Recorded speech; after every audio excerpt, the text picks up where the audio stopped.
el conductor del bus accidentado en Pontevedra que iba a la velocidad correcta. Una semana después del accidente de tráfico que le costó la vida a 7 personas al caer un autobús al río Lérez en Cerredo, Córdoba de la pasada Nochebuena. La Guardia Civil de Tráfico dispone ya de muchas de las piezas del puzzle para tratar de aclarar las causas del siniestro. Y una de las últimas novedades en las pesquisas es que los agentes han aplicado la condición de investigado al conductor. Carlos Monzón, vigués de 63 años, uno de los 2 supervivientes. El chofer fue citado a declarar en la noche del jueves en la comandancia de la Guardia Civil de Pontevedra y lo hizo acompañado de un abogado. Según fuentes conocedoras del caso, solo respondió a las preguntas de su letrado, negándose a hacerlo a las de los agentes, y en ellas aseguró que circulaba a una velocidad correcta. Una de las cuestiones clave que precisamente se tratará de esclarecer en la investigación, ya que se analizará no solo si lo hacía a la velocidad permitida, sino a la conveniente para el estado de la calzada. El siniestro ocurrido el 24 de diciembre en el puente de Pedre de la N541 a su paso por Cerredo, Córdoba dejó un saldo de 7 muertos y 2 supervivientes. El propio chofer y María del Rosario González Rocha, pasajera de 49 años de Ponteareas que aún se recupera en el Hospital Álvaro Cunqueiro de Vigo tras pasar varios días en la UCI de Montecelo de Pontevedra. Fue en este último centro donde la Guardia Civil recabó su testimonio sobre lo ocurrido. Esta mujer llamó a 112 justo tras el accidente para alertar de lo ocurrido. Ambos hacían uso de cinturón de seguridad en el momento del accidente. Estas 2 personas viajaban en la parte delantera del vehículo, la zona que registró menos daños tras precipitarse al río en medio de un fuerte aguacero. La Guardia Civil trata ahora de comprobar si alguno de los 7 pasajeros que fallecieron utilizaba o no el cinturón. Fuentes de la investigación han resaltado al respecto que gran parte de los asientos del vehículo estaban intactos, por lo que se apunta a que podría haber más supervivientes de llevar todos el cinturón. Según fuentes cercanas, Monzón, que continúa muy afectado por lo sucedido, no contestó a las preguntas de los agentes. Las fuentes consultadas inciden en que el conductor no fue detenido en ningún momento y que su condición de investigado en las pesquisas policiales no supone que se le culpe ya de lo ocurrido, sino que responde a que él era la persona que guiaba el autobús y se trata de preservar sus derechos en el marco de la investigación en marcha. Por si en adelante hubiese algún dato que apuntase a una hipotética negligencia en la conducción, desde un posible exceso de velocidad hasta una distracción al volante, no fue detenido y que su condición de investigado no supone que se le culpe ya de lo ocurrido, sino que responde a que él guiaba el autobús y se trata de preservar sus derechos por si después hubiese algún dato que apuntase a una hipotética negligencia. La condición de investigado que tiene en la actualidad le permite acogerse, por ejemplo, a no declarar ante los agentes. Como testigo está obligado a responder a todas las preguntas y a decir la verdad.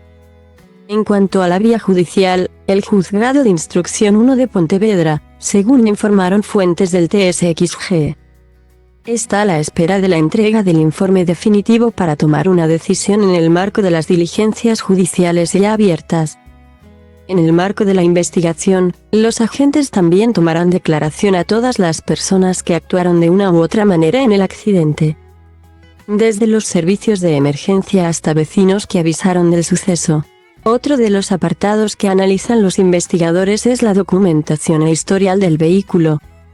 La empresa de transportes Monbus, a la que pertenece el autocar que realizaba la línea Lugo-Vigo, ha declinado realizar comentarios sobre este accidente, pero otras fuentes apuntan a que la Guardia Civil requirió datos sobre el estado técnico del autobús, los posibles partes e incidencias de los conductores o sus posibles reparaciones, si las tuviera. Estas mismas fuentes apuntan que el autocar se matriculó en 2017, por lo que se considera prácticamente nuevo. Por su parte, el equipo de reconstrucción de accidentes de tráfico, ERAT, ya abandonó Pontevedra después de permanecer 2 días en la provincia, tiempo en el que realizaron una reconstrucción del siniestro en el mismo escenario de la N541 y una exhaustiva inspección del propio vehículo. En este trabajo, además de analizar diversos aparatos electrónicos del autobús, Se efectuó su escaneo completo y fotografías de un vehículo similar para poder hacer una comparativa. El autocar continúa custodiado en las instalaciones de la empresa en Laurizán y aún permanecerá algún tiempo en ese lugar por si es necesario realizar nuevas pruebas. Uno de los aparatos clave en la investigación es el tacógrafo del vehículo, donde quedan registradas la velocidad, las paradas y descansos del conductor y otros datos. Se retiró del vehículo el mismo día del accidente para preservarlo de posibles daños por el agua y evitar desperfectos durante el rescate de las víctimas y del propio coche. Su análisis es complejo por diferentes cuestiones técnicas ya que solo funciona conectado al bus, por lo que es necesaria colocarlo en un banco de pruebas para su reactivación. Ahí habrá que analizarlo de forma diferente a si estuviese colocado en el vehículo de forma normal. También se comprueba el funcionamiento del propio autocar, aunque los primeros datos descartan averías mecánicas. A la espera de que pudiera detectarse algún fallo en el control electrónico de estabilidad, o en otro equipo que pudiese haber originado la pérdida del control del vehículo. Uno de los aparatos clave es el tacógrafo del vehículo, donde se registran la velocidad, las paradas y descansos del conductor.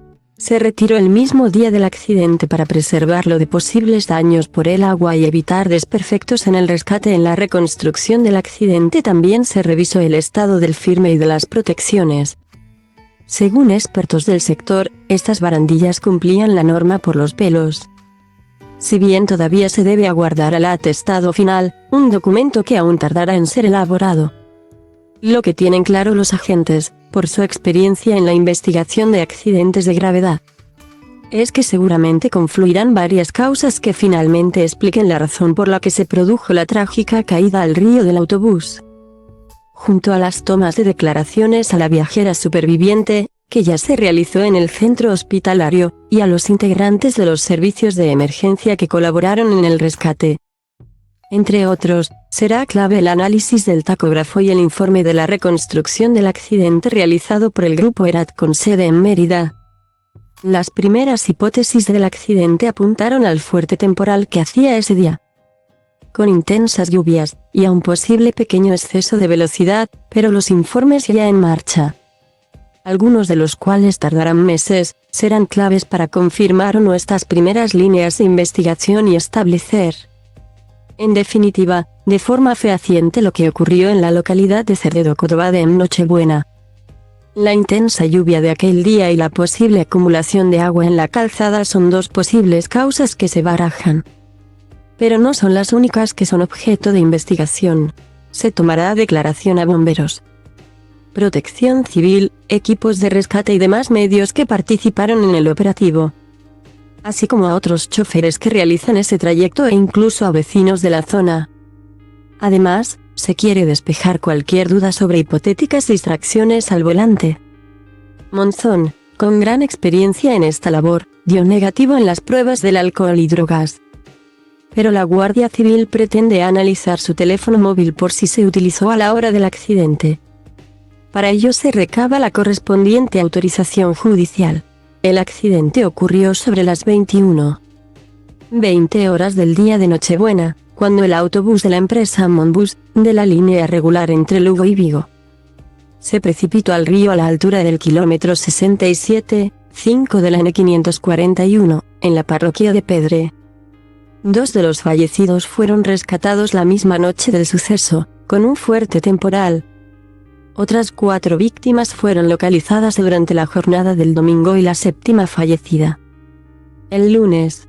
Desde el mismo día del siniestro surgieron voces críticas con el estado de esta carretera nacional entre Pontevedra y Ourense. Un vial con décadas de servicio y tramos muy anticuados.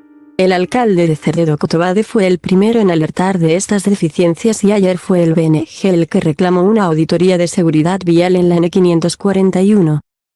El parlamentario gallego Luis Vara hace especial mención al tramo entre Soutelo y Pontevedra y al enlace con la carretera de Serrapio, lugar donde ocurrió el accidente. También reclama una mejor cobertura de las emergencias en esa zona de la provincia. Es accesible for free, false, as part, @type, webpage element, is accesible for free, false. CSS Selector Closed Content.